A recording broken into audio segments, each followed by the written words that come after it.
الشيطان الرجيم بسم الله الرحمن الرحيم وإذ يرفع إبراهيم القواعد من البيت وإسماعيل ربنا تقبل منا إنك أنت السميع العليم۔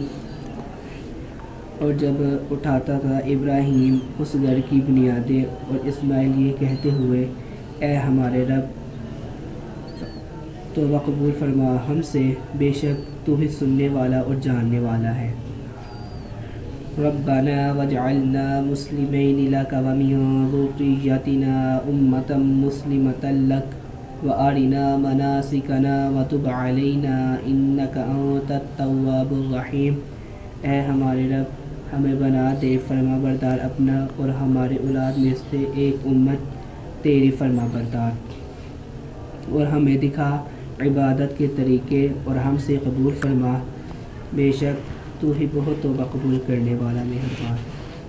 ربنا وابعث فیہم رسولا منہم یتلو علیہم آیاتک ویعلمہم الکتاب والحکمت ویزکیہم انک انت العزیز الحکیم۔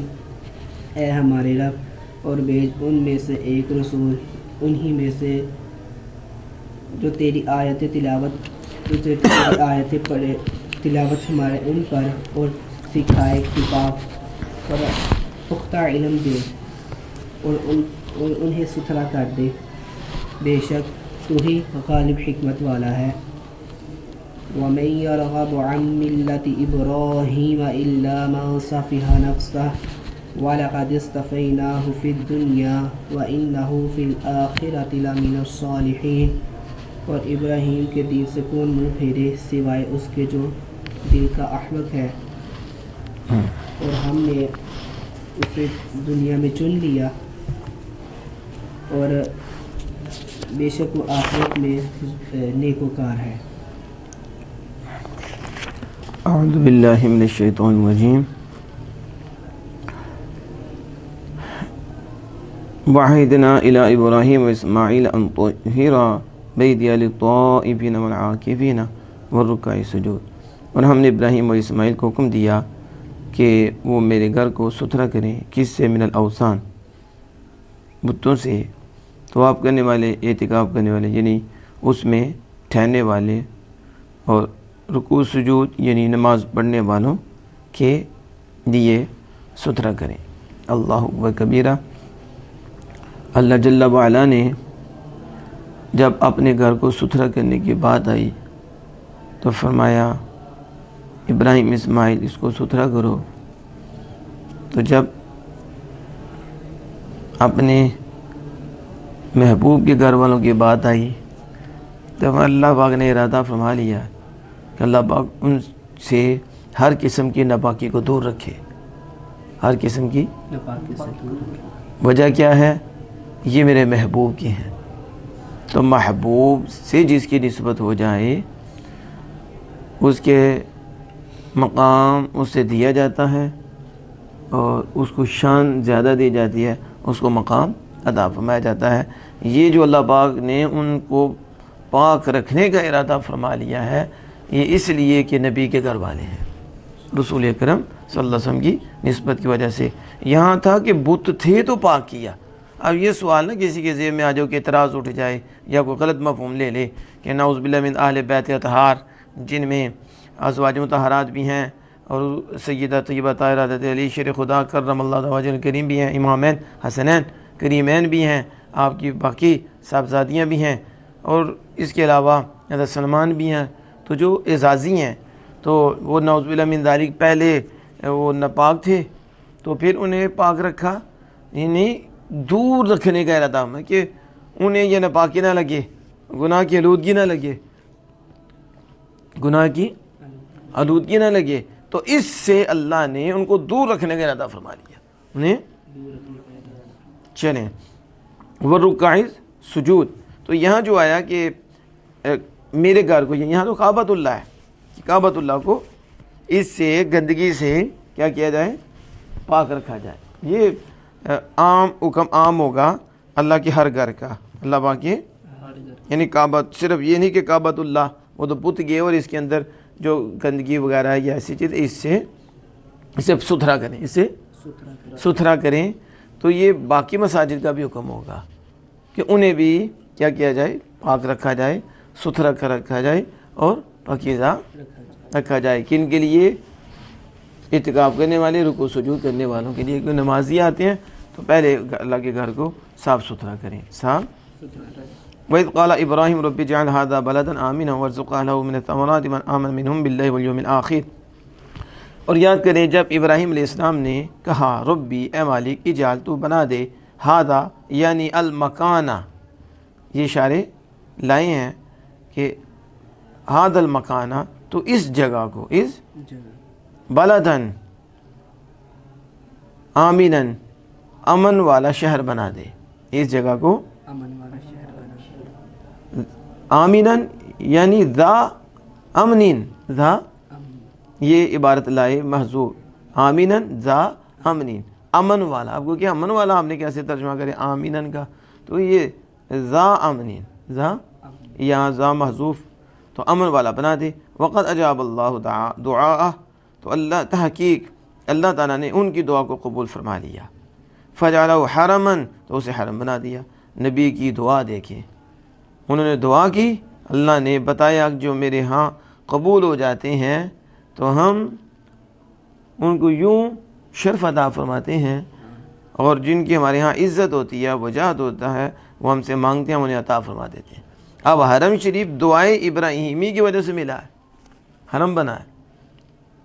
بعض لوگ کہتے ہیں کہ نبی کی کوئی عزت نہیں، تو یہاں کس کی دعا سے یہ جگہ حرم بنی ہے؟ ابراہیم علیہ السلام. وقد اجاب اللہ دعا، اللہ پاک نے ان کی دعا کو قبول فرما لیا. فجعلہ حرما، تو اس جگہ کو حرم بنا دیا. لا یسفک فی دم انسان، اس میں اس جگہ میں کسی انسان کا خون نہیں بہایا جائے گا. ولا یظلم فی احد، اور اس میں کسی پہ ظلم نہیں کیا جائے گا. حرم میں کسی پہ ظلم. ولا یصاد صیدہ، اور نہ اس کو شکار کیا جائے گا. حرم کے شکار کا شکار نہیں کیا جائے گا.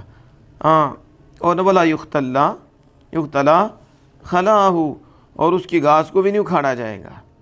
حرم کی گھاس کو بھی اکھاڑا نہیں جائے گا، کاٹا نہیں جائے گا.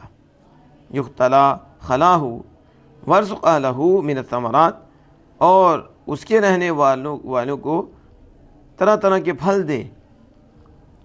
وقد فعل بنقل طائف من الشام وکان اقفر لا زرع به ولا ماء، تحقیق اس نے طائف شام سے طائف کے نقل کرنے کے ساتھ یہ کیا، ٹھیک ہے، شام سے طائف کے یعنی بلاد ثقیف اس سے نقل کرنے کے ساتھ یہ کیا. اور وہ کان اقفر، اور وہ بیابان تھی، وہ بیابان تھی. لا زرع به ولا ماء، نہ کھیتی نہ پانی. بلا یہ اس کی تفسیر ہو گئی کہ وہ کیا تھی، نہ اس میں پانی تھا نہ وہ کھیتی تھی، بس بیابان تھا. تو کہا اس کے رہنے والوں کو طرح طرح کے پھل دے. تو تحقیق اس نے کیا یہ طائف کے نقل کرنے کے ساتھ شام سے. اور وہ اقفانا لا زرع به ولا ماء، وہ بیابان جگہ تھی، نہ اس میں کھیتی تھی نہ اس میں پانی تھا. من آمن منہ باللہ والیوم الآخر، اور جو ان میں سے ایمان لائے اللہ پر قیامت کے دن پر. یہ جو من آمن منہم ہے کہتے ہیں بدل من اہلہ، یہ جو اہلہ ورزق اہلہ ہے اس سے بدل ہے، اس سے یعنی اہلہ مبدل منہ ہے، من آمن اس سے بدل ہے. وخصم بدعاء لہم موافقۃ لہم لقولہ لا ینال عہد الظالمین.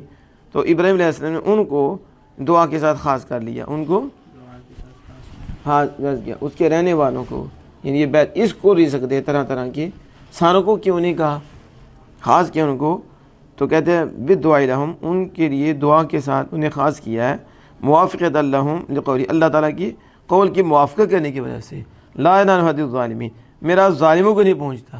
اللہ پاک نے خود ہی اس کو خاص کر دیا، ساروں کو نہیں. تو ابراہیم علیہ السلام نے بھی دعا خاص کر لی، ٹھیک ہے.